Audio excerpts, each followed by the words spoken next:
D block elements, lecture number 7.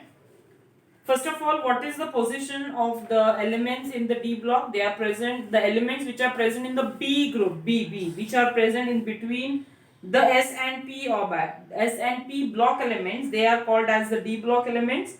They are present in between the metals on the extreme left and the non-metals which are present on the right hand side of the periodic table. Their properties are intermediate between S and P, so they are called as the transition or they are called as the D block elements. ये सभी metals है. अभी D block में you can see the series of the elements which are present in the D block, which is there in the text. It is classified as the 3D, 4D, 5D and 6D series. I didn't waste my time writing all that, just the elements in the chart over here. So you can just see in your text, these are all the D block elements. Now, as I said, the position of the D block elements in the periodic table, you can see the periodic table and then you can make out the position of the D block in the periodic table. ये सभी metals है. Okay? Next. Now, regarding the electronic configuration of the D block, वो जो transition elements है.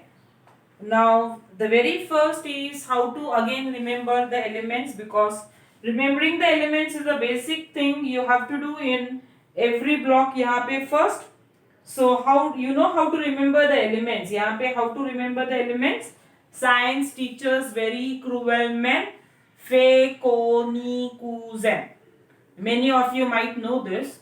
Science teachers very cruel men, fe ko ni ku zen. So in this way you can remember the transition elements ka series.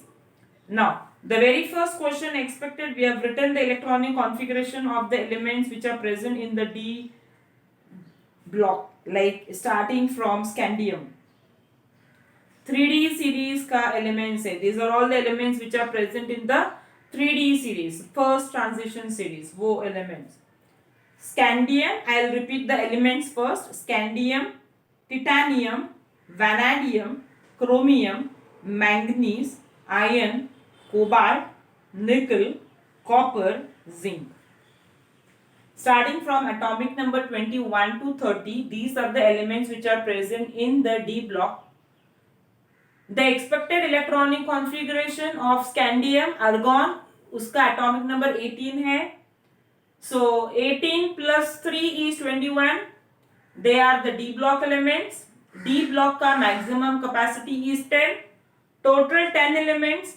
One by one the electron enters the D subshell, and so the electronic configuration of scandium is argon 3d14s2. So that is the expected electronic configuration, as well as the observed configuration remains the same.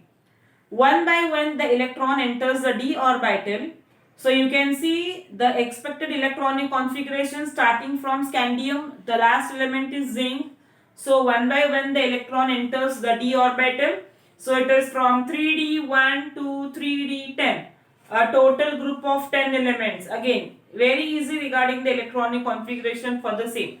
Now you can see in the observed electronic configuration, manganese ka configuration remains same.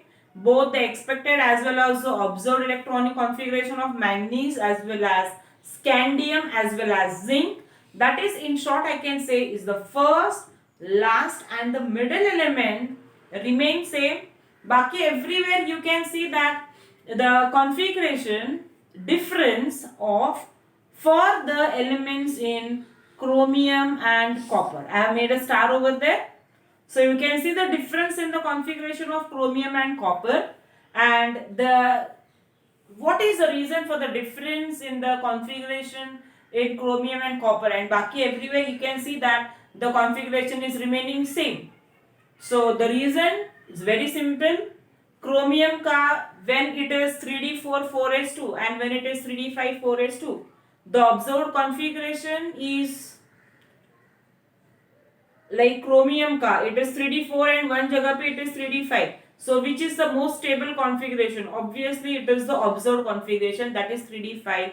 The reason is it is a half filled subshell which is having extra stability, and hence chromium ka electronic configuration would be the same way. The reason for copper because it is 3d10. You can see the observed electronic configuration of copper 3d10 जो completely filled है, and so it is more stable. So because it is extra stable, and hence that is regarding the exceptions in the configuration of chromium and copper. The question might come in the exam. So this is the explanation regarding its electronic configuration.